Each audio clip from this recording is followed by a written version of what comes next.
Tá? Já estamos gravando. Então, bom dia a todos novamente. Você não está aparecendo. Quem? Você não está aparecendo. Estou, sim. Vocês estão me vendo, pessoal? Vocês estão me vendo? Não? Ué? Não, tem gente que está me vendo, sim. Bom, vamos lá. O importante é estar ouvindo. Leni, você pode fazer a prece para a gente, por favor? Liga o microfone. Obrigado. Então vamos todos juntos tentar sentir a presença desses nossos amigos espirituais que certamente aqui estão para nos auxiliar em mais esse estudo. Agradecer ao Mestre Jesus pela oportunidade que temos de aprender cada dia mais para nos tornarmos pessoas melhores, pessoas do bem. Senhor Jesus, abençoa mais essa nossa tarefa e por isso te agradecemos. Que assim seja. Amém. Que assim seja. Vamos lá, então. Quem estudou aí, levanta a mão. Hoje, olha, muito bem, muito bem. É o pessoal que está lendo, que bom.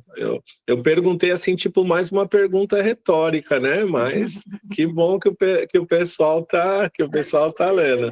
Muito bom, muito bom. Hoje vai ter chamado oral, mas só para o Nicanor, só. Cadê o Nicanor? Tá escondido, tá escondido. Beleza. Não, tô brincando, ó. Vai ter chamada oral para quem não participar, hein? Tem que participar. Gente, vamos começando então. E aquilo que eu falei, né? A gente vai deixar os minutinhos no final para bater um papo, tirar dúvida, tal, comentários, sugestões, reclamações. Mas durante aqui a fala, pode levantar a mão, tá bom? Quem quiser falar. Porque às vezes tem alguma coisinha que a gente não quer deixar passar, né? E assim também fica mais legal, fica mais dinâmico. Bom, semana passada, do capítulo 1, a gente ficou devendo falar do item 11 até o item 14, tá? Então a gente vai começar dessa parte para finalizar o capítulo 1. No item 11, ele está explicando para a gente aqui no livro, ele está explicando para a gente aqui que do seu modo, todas as religiões, né, de uma forma ou de outra, elas entendem que após a morte a gente vai ter ou o inferno, ou um céu, ou um purgatório. Né? O que ele fala também é que o que muda é a natureza do entendimento disso e como a gente vai conquistar o céu ou fugir do inferno, né? Então isso é que gerou as várias interpretações e os vários cultos, as várias religiões, né? Da interpretação de como isso acontece. A gente sabe que o Espiritismo mostra de forma muito clara, muito lógica tudo isso daí, mas a gente tem que se lembrar que o Espiritismo existe há 160 anos aproximadamente, não é? Desde 1857. Então, o que acontece? Até porque a nossa sensação de que a vida continua é inata. O livro relata para a gente também que desde os povos primitivos a gente tem essa noção de que a vida não acaba aqui, né? É algo que a gente já traz dentro da gente, que Deus colocou dentro da gente, é uma esperança no futuro. Agora, essa esperança ela vai mudando de acordo com a nossa evolução, de acordo com o que vai melhorando o nosso entendimento, de acordo com o que vai melhorando o nosso intelecto e a nossa inteligência. Né? Aí no item 12, ele fala assim que as religiões, em sua origem, elas deviam estar alinhadas com o progresso moral e intelectual das pessoas da época. Então, foram surgindo as religiões, principalmente aí, né, a mais conhecida, né, de repente eu estou até cometendo uma injustiça, porque tem religiões muito mais antigas que a católica, mas uma das mais conhecidas para a gente aqui no Ocidente, a católica, né, quando ela surgiu, ela estava alinhada à moral e o intelecto daquela época, né? Bom dia, Salete. nessa fase infantil e material, não é? Os deveres religiosos baseavam-se mais nas práticas exteriores. Então, a gente lembra aquela passagem de Jesus, que o pessoal foi questionar Jesus, falar, poxa, mas esse pessoal aí come sem lavar as mãos, né? E Jesus aproveitou a oportunidade para dizer que isso daí são coisas externas, né? Então, Jesus, naquela época, já tentou ir mostrando para o pessoal que, assim, as coisas que a gente está buscando hoje, que Jesus ensinou para a gente, né? Que o mergulho é muito mais para dentro do que para fora. Então, assim, essa questão da gente estar buscando salvação em coisas externas, né? A nossa alma, a nossa vida, o nosso espírito, ele vai se salvar no momento que a gente se reencontrar com a gente, com o nosso Deus interior, né? E com o Deus Criador. Quando a gente alinhar essas duas coisas. A nossa essência não poderia estar em outro lugar a não ser dentro de nós mesmos, né? Então, um dos principais erros das religiões, erros entre aspas, que é o que o livro está dizendo, né? Ela estava alinhada com o intelecto e a moral, né, de nós, quando estávamos lá naquela época, não é? Então a gente estava o quê? Numa fase infantil e mais material. E, de certa forma, é assim que tinha que ser, não é? Porque nós não estávamos preparados para verdades maiores. O Espiritismo nos esclarece que, se toda a luz, né, for acesa de uma só vez, ao invés da gente ver, a gente vai ser cegado, a gente vai ficar cego, né? Luz de mais de uma vez pode cegar a gente, não é? Salete, se você puder desativar o microfone, por favor. Então, a gente estava mesmo numa fase mais infantil e mais material. A gente vem progredindo, que nem nosso irmão falou na palestra ontem, né? A Terra é o quê? É hospital, é presídio e é escola. Se a gente está matriculado aqui na escola, efetivamente somos alunos e é porque a gente está precisando aprender, não é? Então, naquela época, nós éramos mais infantis do que hoje e menos espiritualizados. Por isso, muito apegado às formas exteriores, né? Hoje, infelizmente, a gente ainda vê isso, né? Irmãozinhos nossos, ou às vezes nós mesmos, estamos muito mais preocupados. Não é bem isso, mas vamos dizer assim, em representar um papel, em se apresentar de uma forma bacana na sociedade e tal, do que efetivamente fazer essa mudança interior, que é o que vai fazer a grande diferença na nossa vida, né? Porque assim, a gente pode enganar o mundo inteiro, a gente pode enganar até a gente mesmo, mas Deus, a natureza, as leis naturais, a gente não vai enganar. E na realidade é uma perda de tempo muito grande, né? Uma fantasia perigosa a gente viver assim, porque no fundo a gente só está enganando a gente mesmo, não é? E a gente está perdendo um tempo e uma oportunidade tão importante da gente se melhorar, né? Então, assim, viver de aparências nunca deu, e agora não dá mais.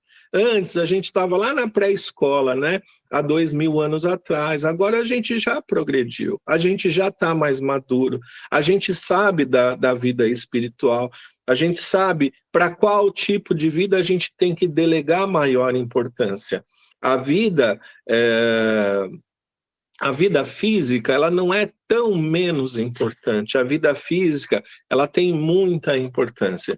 Mas a gente sabe que numa escala é a espiritual que prevalece. Então, o texto ainda vai falar um pouquinho disso também, não é? Que a gente não pode, de repente, querer viver de forma 100% espiritual estando encarnado, não é? Porque senão a gente vai negligenciar a nossa saúde, negligenciar a importância de estar vivendo esse momento aqui, não é? O próximo capítulo que a gente vai estudar fala sobre o medo da morte, né? A preocupação com a morte, o medo da morte, né? Mas a gente tem que estar alinhado aí com essa, como que eu posso dizer, com essa proporção de importância, né? Hoje, a gente sabe da importância de levar com maior seriedade, mesmo estando encarnados, levar a vida espiritual com importância. De novo, sem desmerecer a oportunidade que a gente está tendo aqui. Porque, como a gente sabe, Deus é justo, é amor, é bondade, né? Então, se a gente está encarnado, é uma necessidade nossa e uma oportunidade de amor que Deus nos dá. Leni, pode falar, por favor. O grande lance que eu acho que a gente ainda não percebeu é a importância do equilíbrio, né?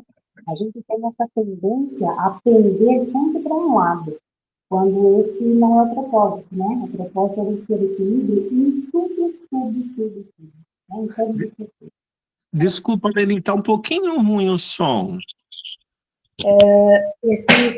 Vê se assim melhora. Tá. Melhorou? Acho que Melhorou? sim. Uhum. Então tá. Não, vocês ouviram? Eu repito? Pode repetir, por favor? Então, eu disse o seguinte, que o nosso maior pecado é a gente sempre ter tendência a ir para um lado. A gente tem sempre que procurar o equilíbrio em tudo que a gente faça, né? Seja na parte profissional, na parte religiosa, em todas as partes, porque o equilíbrio nunca vai, assim, nos enganar, né? Então, é isso que falta na gente, a necessidade de procurar o equilíbrio em tudo. Era só isso. Ah, legal. É isso mesmo, é isso mesmo, é isso mesmo. Como diz os nossos antepassados, né? Nem tanto ao mar, nem tanto ao céu, né? O caminho do meio. De verdade, né? Uma coisa interessante, né? Tem até uma música que fala, né? A água demais mata a planta, né? Então, aquilo que devia fazer ela viver, se for demais, mata a planta. Tem um outro ditadozinho também bacana, que fala assim, a diferença entre remédio e veneno é a dose, né? Então, depende do quanto a gente toma daquilo ali, né? Bom, vamos continuar. Então, as religiões estavam alinhadas, não é? Só que os deveres, eles se baseavam nessas coisas externas, né? Se eu lavo a mão, se eu não sei o quê, se eu me visto de tal forma, de como que eu me comporto, coisas exteriores, né? Comportamento na sociedade, coisas fúteis, coisas superficiais. O que acontece com isso? Esse tipo de comportamento que foi ditado há milhares de anos atrás, ele satisfez o nosso espírito por um tempo limitado, não é? Por quê? Como a gente disse lá no início, as religiões estavam alinhadas ao nosso grau evolutivo. Só que boa parte das religiões, para não dizer praticamente todas, elas não evoluíram junto, não é? Então, essas verdades satisfizeram a nossa razão por um tempo, não é? Mas com a evolução do espírito, a gente foi sentindo um vazio muito grande nessas práticas. E por isso que, em determinado momento, né, a humanidade acabou abandonando essas regras da religião e buscando a filosofia, né? Então a gente teve esse gap, por quê? Porque a religião não acompanhou a nossa evolução, né? Lá no item 13, está falando ainda sobre essa evolução e que se as religiões tivessem acompanhado, não é, a evolução espiritual, hoje não haveriam tantos incrédulos, né? Então, sempre que a gente quer saber de onde a gente sempre vai querer saber de onde a gente veio e para onde vamos. Só que essas explicações, elas têm que estar alinhadas ao nosso atual intelecto, né? O homem, ele sempre vai ter essa necessidade de saber de onde eu venho e para onde eu vou. Agora, essas explicações, esses comportamentos, essas ideias, né, esses esclarecimentos, ele tem que estar alinhado ao nosso atual estágio de evolução do nosso intelecto, né? Então, o que acontece? Dessa maneira, como as religiões não acompanharam, o materialismo e o panteísmo nos pareceram mais racionais, não é? Então, que eu coloquei aqui, né? Que ideia que eu coloquei aqui? Chega uma hora que as crianças não acreditam mais na história da cegonha, não é? Da mesma forma, é a nossa evolução. Chega uma hora que a gente não acredita em coisas que não vêm ao encontro do nosso desenvolvimento. Chega uma hora que o nosso intelecto não aceita mais, né? Como é que eu vou aceitar que uma pessoa que eu amo, quando morrer, vai para o inferno e eu nunca mais vou falar com ela, né? E que ela não tem mais nenhum direito a arrependimento. Eu nunca mais vou vê-la, a não ser que eu vá para o inferno também. Né? Então, chega uma hora que o nosso intelecto se recusa a acreditar. Coisas que no passado eram vistas, né, como verdade absoluta. Né? No passado, aquilo que era verdade absoluta, hoje não é mais. Então, as religiões elas precisam evoluir. A gente percebe na Igreja Católica, principalmente agora aí com o Papa Francisco, né, que ele Gente, Maria Aparecida Medeiros está tentando entrar. A Marcela, se puder dar uma força, por favor. Né? Então, é isso, né? Se não acompanhar, fica difícil da gente aceitar certas coisas que acabam nos parecendo absurdo nos dias de hoje. O livro vai falar um pouquinho mais para frente aqui também, não é?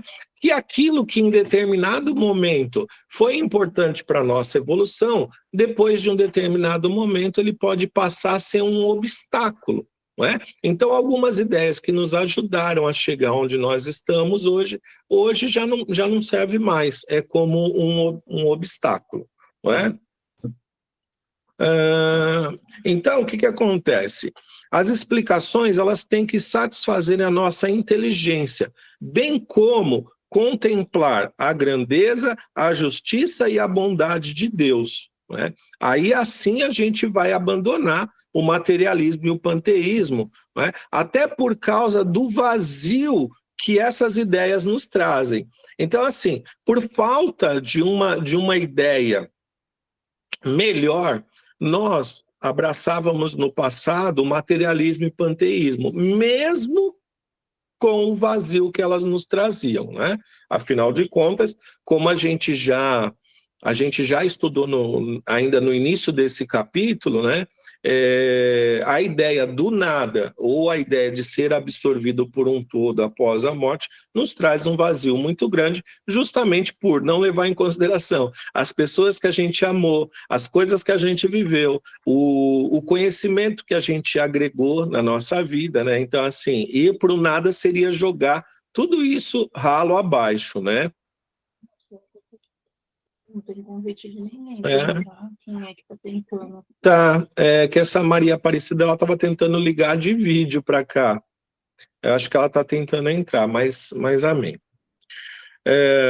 E aí, né, ainda nesse item 13, ele diz que o Espiritismo nos oferece a melhor soma do raciocínio com a prova dos fatos, com a prova dos fatos, em concordância com o amor à justiça de Deus. Ou seja, né, para a gente que é espírita, acho que isso está muito claro.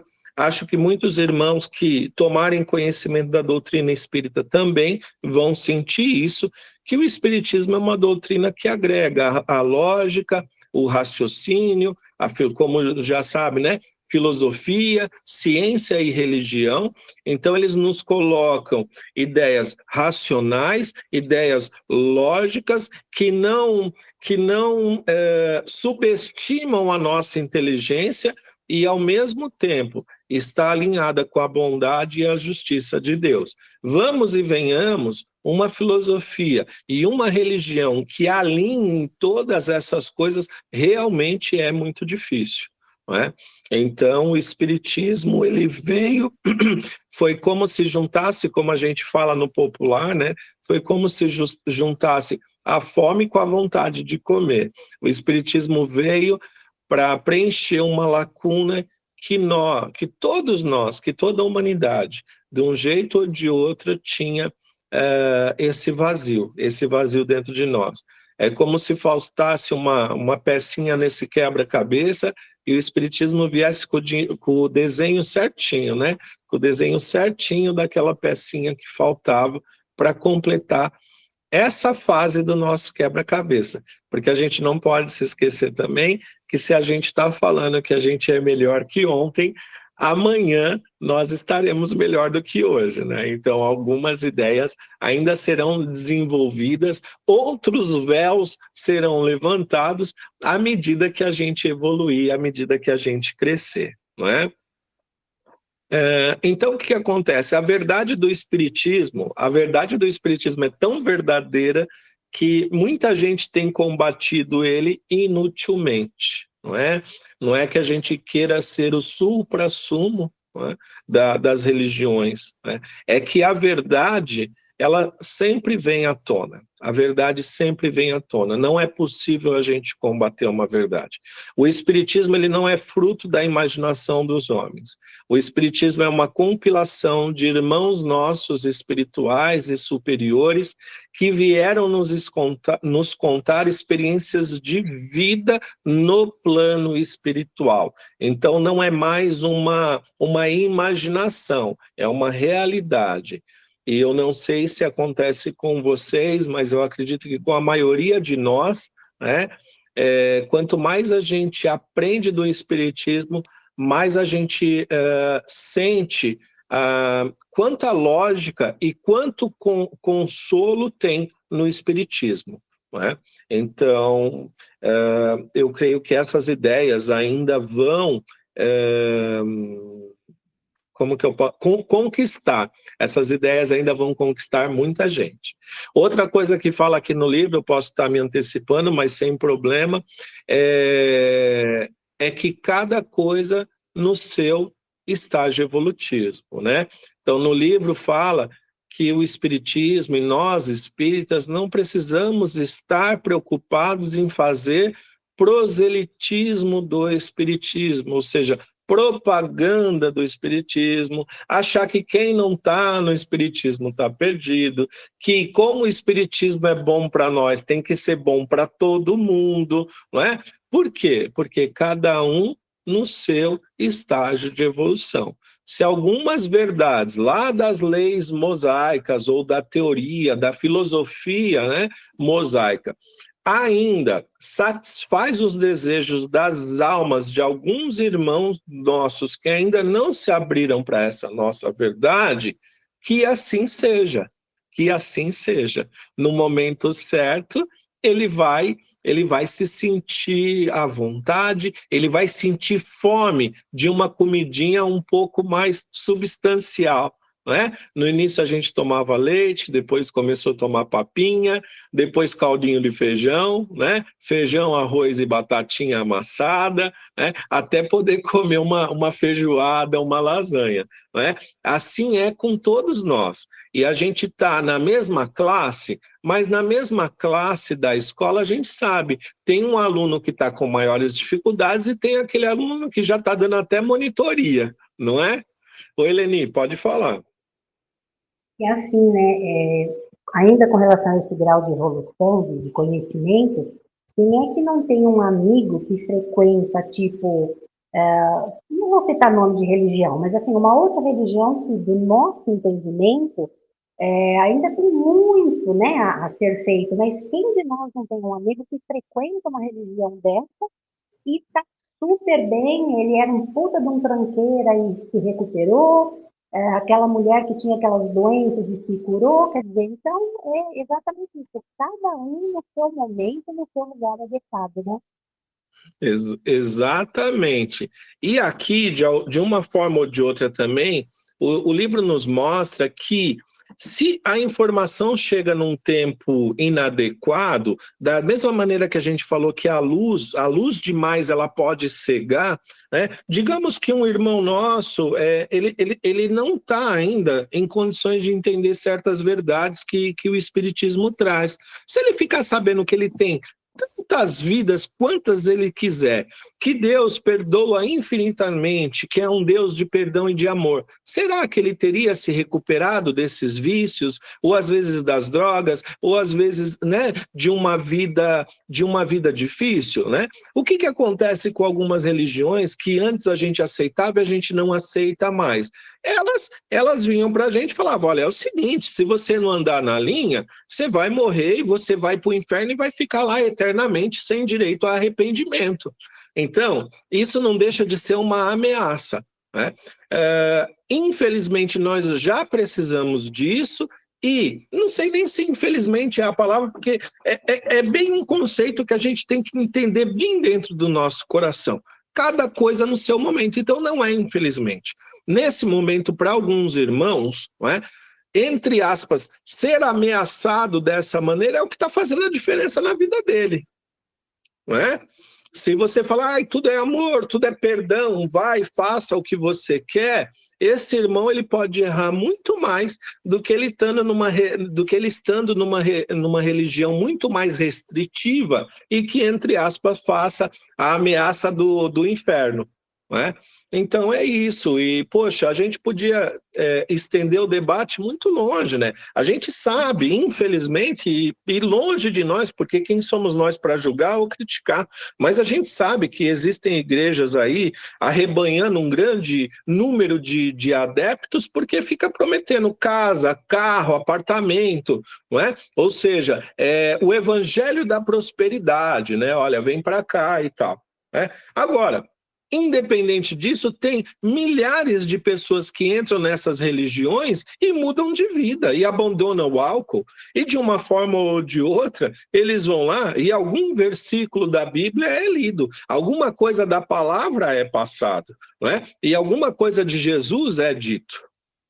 Outra coisa, o que importa eu ter uma religião que ela me dá, vamos, né, transformar em números só para ficar fácil o exemplo. O que me adianta uma religião que me traz 50% de verdade, uma religião que me traga 90%, 95% de verdade? Se aquele irmão que está numa religião que traz 50% da verdade, ele aplica 40%, 45% ou 50%, ele está muito melhor do que alguém que está numa religião que traz muita verdade, mas ele não aplica nem 10%. Né? Então, tudo isso é muito relativo. Eu já tive dentro da igreja evangélica por 2 anos e eu conheci pessoas que são muito sérias e pessoas que, como eles dizem lá, né, são realmente tementes a Deus. Não leva a Bíblia debaixo do braço só como desodorante, né? Realmente leem a Bíblia, realmente refletem sobre a palavra, realmente tentam ser um cristão melhor a cada dia, realmente fazem orações vindas do coração, se preocupam em estar fazendo a caridade, em conversar com o irmão. Então, gente, efetivamente, esse julgamento não cabe, né? Não cabe. Então, nós, aqui no item 14, fala assim, a gente tem a convicção instintiva do futuro, mas sem base certa fomos levados à diversidade das crenças, né? É um pouquinho do que a gente falou lá atrás, a gente traz essa ideia de fé no futuro, porém, sem as bases que o Espiritismo trouxe, foi levado a vários raciocínios. Vários raciocínios levaram a várias religiões. É só por isso que as religiões se diferem. Cada uma entendeu do seu jeito, assim como a gente sabe que cada um de nós que ler a Bíblia vai ter uma interpretação. Né? Por isso que é tão importante a gente ter uma doutrina que, de alguma forma, nos dá uma certeza, não é? Uma chancela a respeito do que eles estão informando, né? Como é lindo e maravilhoso ter o Evangelho de Jesus à luz do Espiritismo, né? O nosso livro, o Evangelho segundo o Espiritismo. Por quê? Vem trazer uma explicação um pouquinho mais aprofundada a respeito dos ensinamentos de Jesus, que, na época, falava por parábolas exatamente por causa de tudo isso que a gente está falando. Nós, naquela época, não estávamos preparados para que Jesus viesse aqui e tirasse todo o véu de uma só vez. Então ele falou através de parábolas, através de exemplos, e uma série de coisas, mas ele teve o cuidado, não é, de não levantar esse véu de uma vez, porque senão ele teria cegado as pessoas. Não é? Deixa eu ver aqui, for unificar... Ah, tá. Aí, o que acontece? A doutrina espírita, não é uma imaginação, como a gente falou, ela é uma exposição dos fatos, como a gente já havia dito, não é? E a doutrina espírita, através de raciocínio lógico, através de ideias bem embasadas, ela vai conseguir unir ou alinhar essas divergências, não é? Que vai conduzir a uma unidade baseada na certeza e não mais na hipótese, né?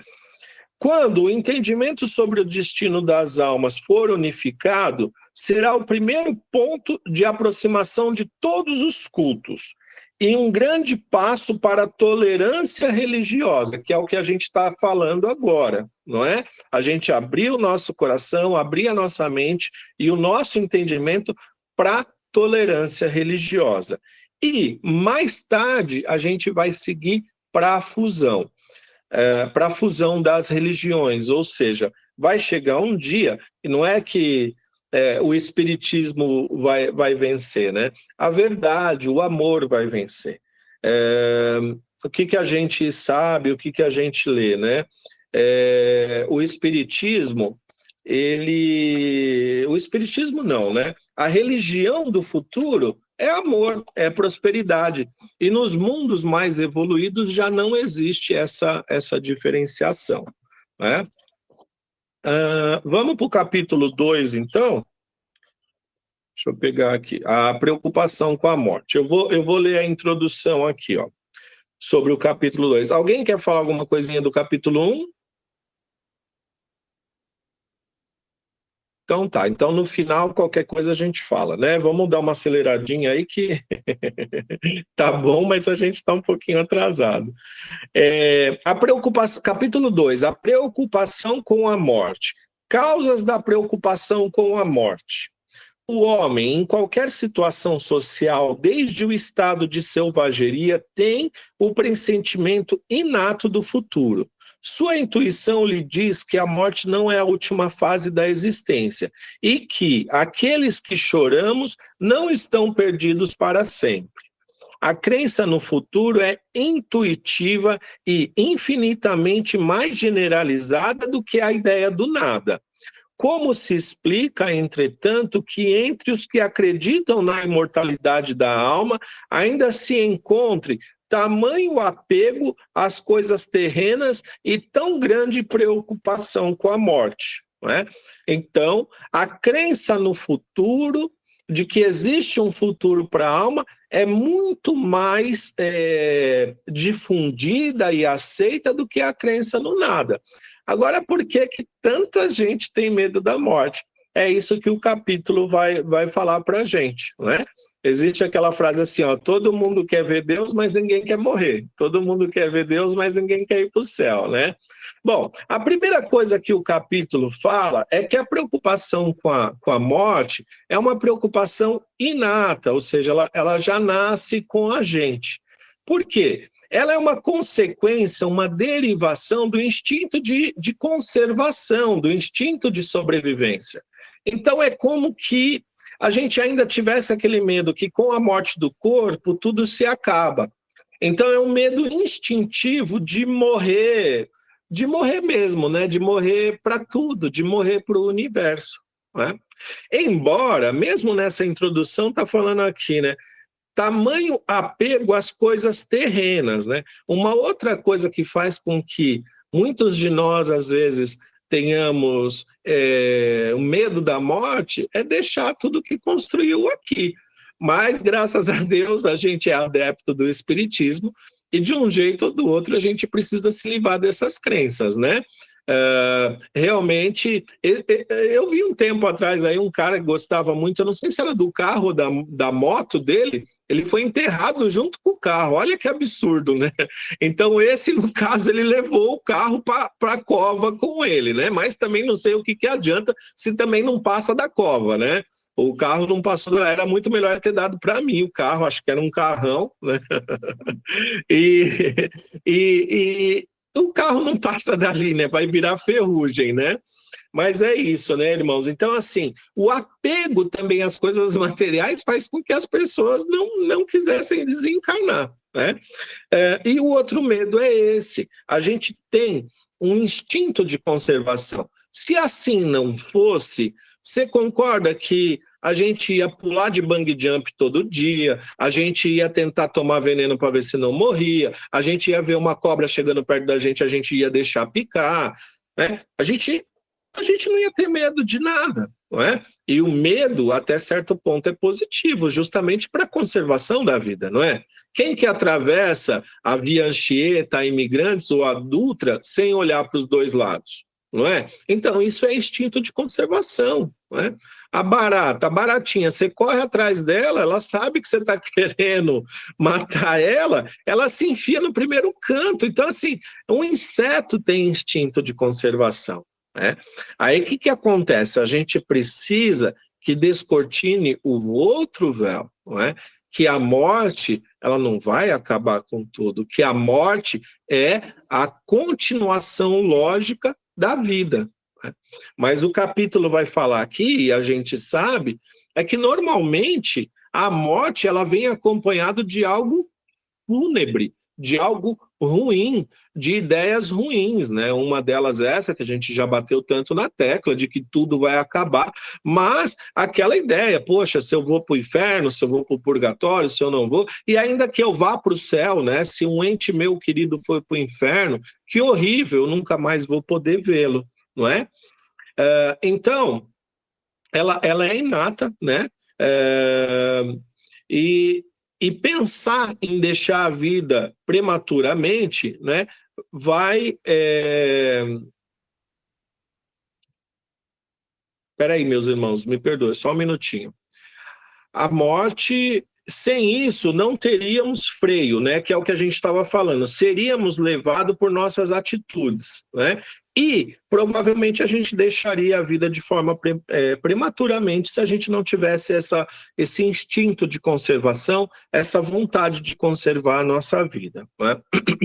Então, quando a gente tem uma maior compreensão da vida futura, né, o medo da morte diminui, né? Essa certeza nos faz valorizar a construção da vida futura sem negligenciar a atual, que é o que a gente já havia dito, não é? Acreditar no mundo espiritual, mas não negligenciar a vida aqui na Terra, porque ela é importantíssima para o nosso crescimento, não é?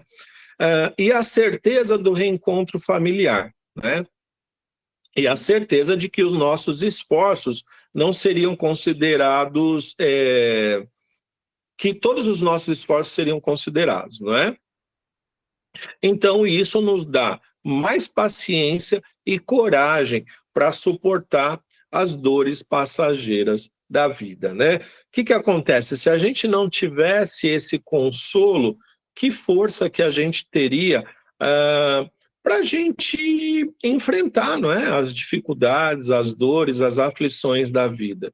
É muito importante a gente saber que tudo isso concorre para o nosso bem e que lá na frente, de uma maneira ou de outra, a gente vai colher tudo isso que a gente plantou, não é? Quando a gente amadurece o espírito, né, é uma tarefa que nos melhora e faz compreender melhor o sentido de nossas vidas, né? Não denotando ao corpo físico maior importância, né, do que ele realmente possui. Apegar-se ao exterior é fonte de medo, pois uma vez aniquilado o corpo, tudo lhe parece perdido, né? A gente já falou também. Se a gente acreditar que tudo que existe é a vida material, uma vez acabado o corpo, tudo se acaba, né? A preocupação com a morte, ela está ligada ao desconhecimento da vida futura, né? Qual que é o maior medo de qualquer pessoa além da morte, né? Mas qual que é o medo que tá intrínseco aí, que está colocado aí dentro? Uma vez fizeram uma pesquisa, né, para saber qual o maior medo das pessoas, né? Um dos maiores medos de um pai de família, pasmem, é ficar sem emprego, sem poder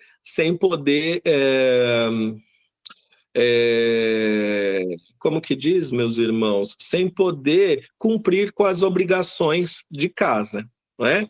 E olha que coisa interessante, diz que no Brasil o medo de vulcão, não é? Estava num dos primeiros lugares, mas o Brasil não tem vulcão. E os lugares onde tem vulcão, o medo de vulcão não estava em primeiros lugares. O que a gente pode concluir? A gente tem medo do desconhecido. Então, a morte amedronta desde que seja algo desconhecido.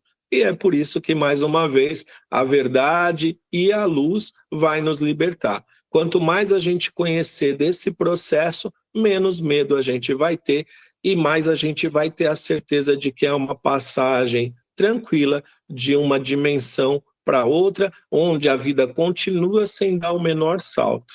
Né? Tanto é que o Espiritismo também nos diz que a morte não é atestado de santidade para ninguém, né? Ninguém que morre vira santo.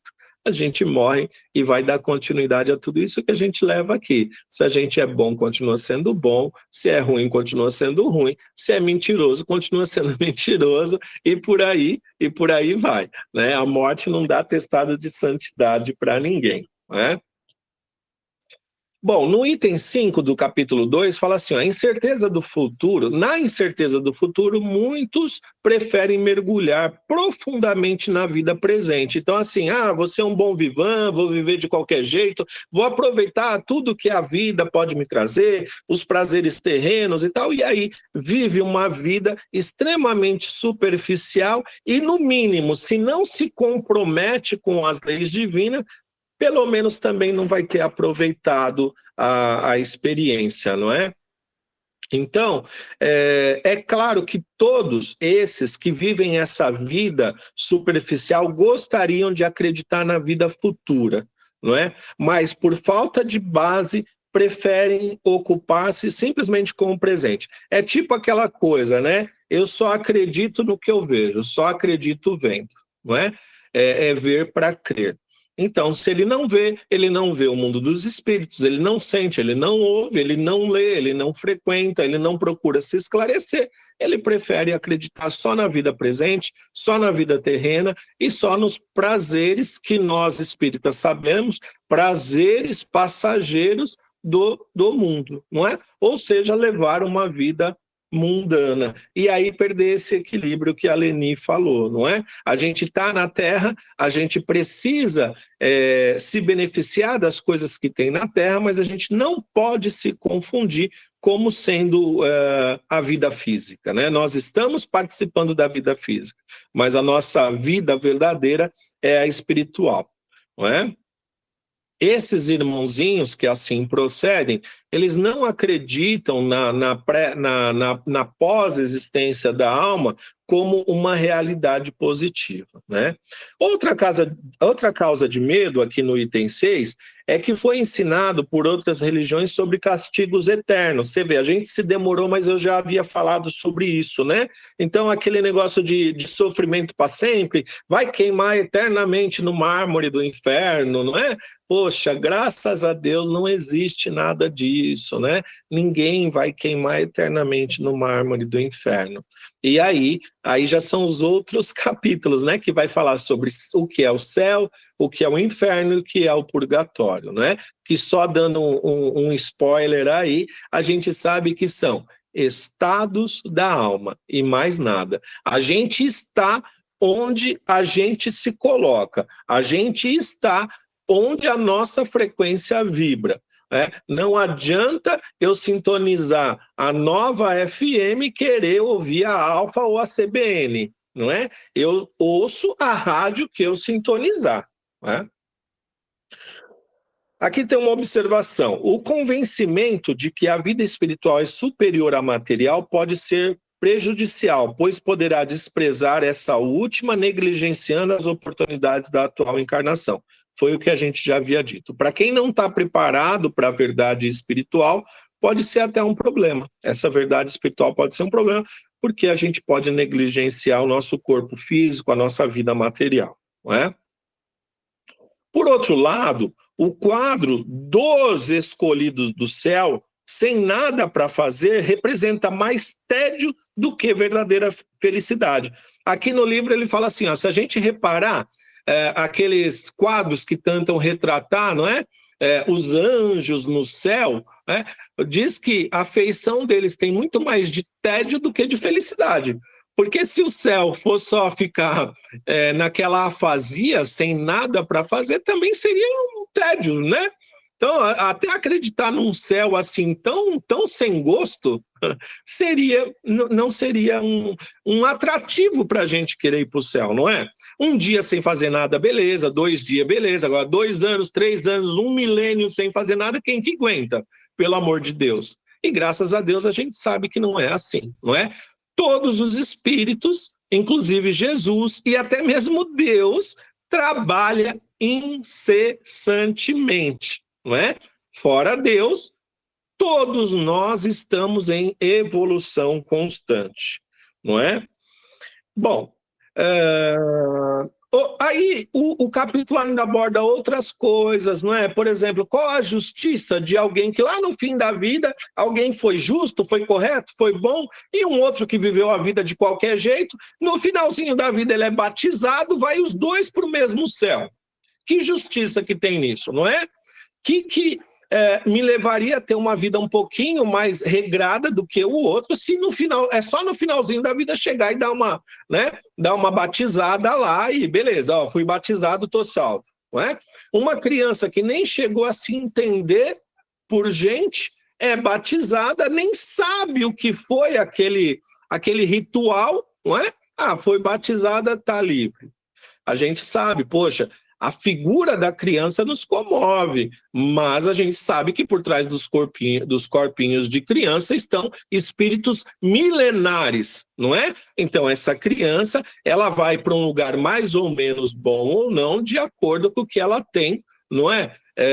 De merecimento. Embora a gente saiba que assim que um espírito de criança desencarna, ele tem sim um lugar especial para ir, porque ele ainda, realmente, como espírito também, ele fez todo aquele processo para que ele tivesse um esquecimento das vidas anteriores e para que ele tivesse essa aparência de criança. Então ele tem toda aquela ingenuidade mesmo, não é? Tanto é que você vê, não tem criança, já ouviu falar de criança no umbral? Né? A gente nunca ouviu falar de criança no umbral. As crianças, elas têm sim um tratamento espiritual, mas não significa que sai direto da terra porque batizou, vai para o céu. Não é o céu, e a gente sabe disso, não é?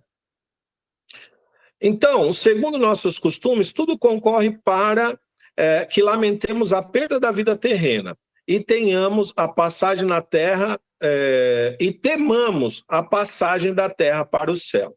Né? A morte, como a gente falou, é cercada de uma série de coisas, de tristezas, de cerimônias lúgubres, então não é de se admirar que boa parte de nós tenhamos medo da morte, não é? Então a morte, ela é sempre representada sob um aspecto repulsivo e jamais como uma transição, uma simples transição, né? Ninguém nos apresenta a alma se desprendendo radiosa dos laços terrenos, tá? Irmãos, a gente avançou bastante, vocês desculpa, eu peguei um pedacinho aí da palavra, mas para não deixar muita coisa para a semana que vem. Semana que vem a gente vai ver o capítulo 3, tá? Mas é capaz que a gente fale do 4 e do 5 se der tempo. Por quê?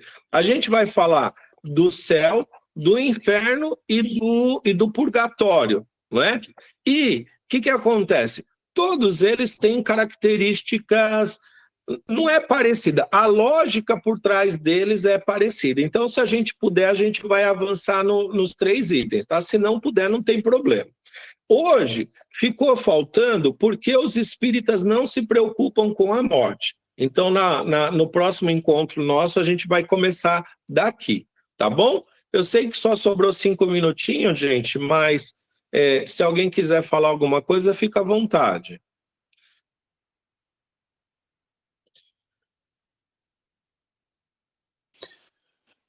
Eu gostei demais desse segundo capítulo, porque quando a gente vê assim um relato dos espíritos falando como foi o desencarne, como foi a recepção do plano espiritual, como foi os sentidos que eles têm, né?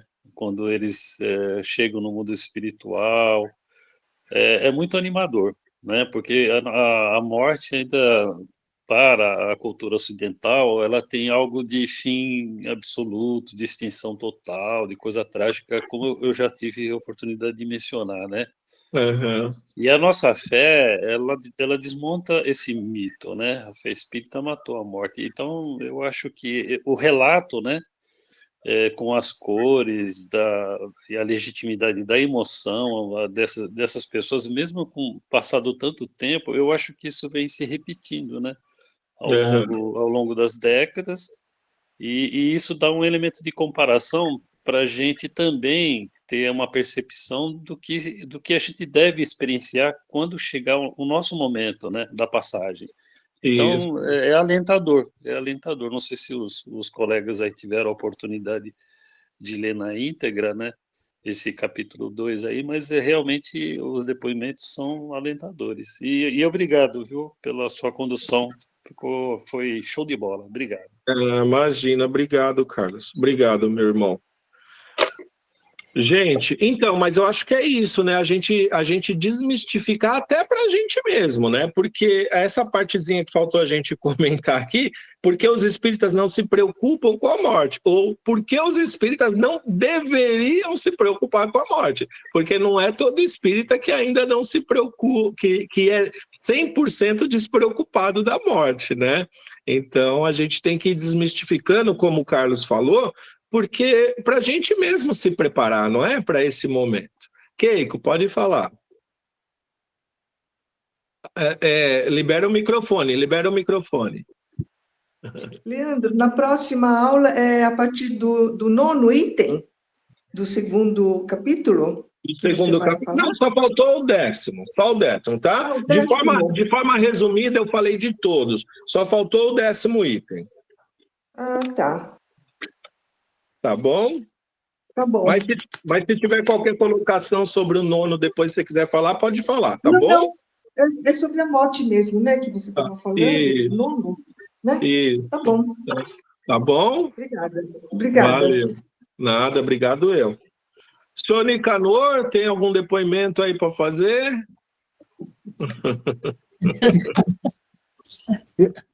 Hein, Nica? Oi. Oi. O que você quer comentar aí? A Luana falou que o senhor queria falar alguma coisa? Não, mas foi muito bom essa leitura. Realmente, meu, tudo que você está falando no livro que você comentou, né, meu? Eu pensava desse jeito também, né? Inferno, purgatório. Isso. Né, meu? E, com o tempo, a gente vai vendo que não é nada disso. Nada como estudar mesmo, para poder entender, né? Legal, legal. Obrigado pelo seu depoimento, viu, Nica? Tô muito feliz aí com a participação de todos vocês aí, viu? Legal, tamo junto. Valeu, tamo junto. Marta, quer falar?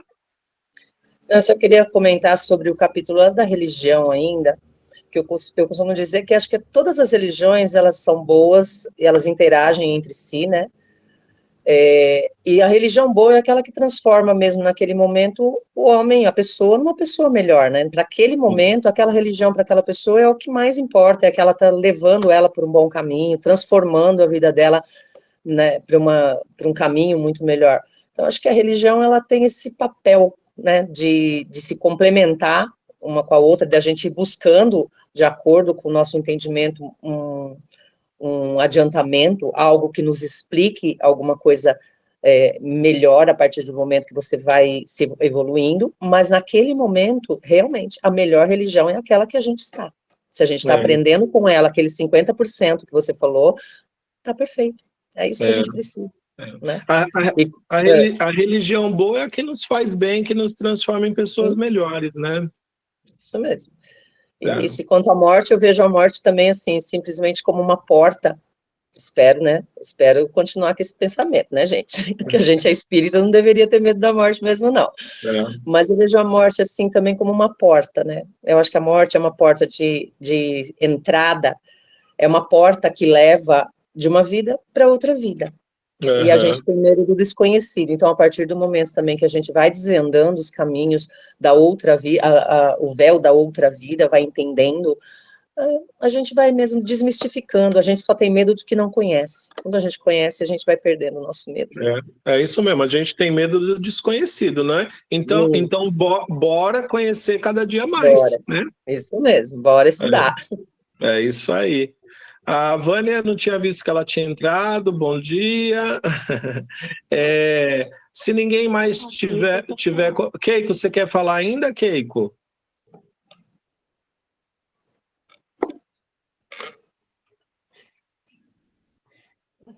Não, ela estava com a mãozinha levantada, né? Tá bom. Vânia, tá ouvindo ou não? Gente, Tô então... ouvindo, sim. Ah, tá? Então tá. Então tá, beleza. Então você foi premiada, você vai fazer nossa oração de finalização, por favor, se você puder, claro, né? Claro. E a gente se vê daqui 15 dias no curso, né? E espero que no Milady antes disso, né? Claro. Pode fazer, Vânia, por favor. Então, vamos lá. Então, primeiro, vamos relaxar nosso corpo, vamos pensar em Jesus, agradecendo a Deus sempre, primeiramente pela vida, porque é ela que nos dá essa oportunidade de nos tornarmos melhores, né? Então, a gente sempre agradece. Agradecendo a Jesus por esse momento de tanta aprendizagem, por esse momento de reflexão sobre um tema que ainda nos deixam um pouco inseguros, né? Mas que a gente consiga ler mais, aprender mais, entender mais sobre a morte, né? Que, na verdade, é só um desencarne, porque a vida é uma só e ela continua sempre. Então, agradecendo a espiritualidade amiga, aos mentores, que estão sempre do nosso lado, e que a gente tenha aí uma semana de paz, uma semana abençoada, junto com os nossos. Que assim seja, graças a Deus. Amém, que assim seja.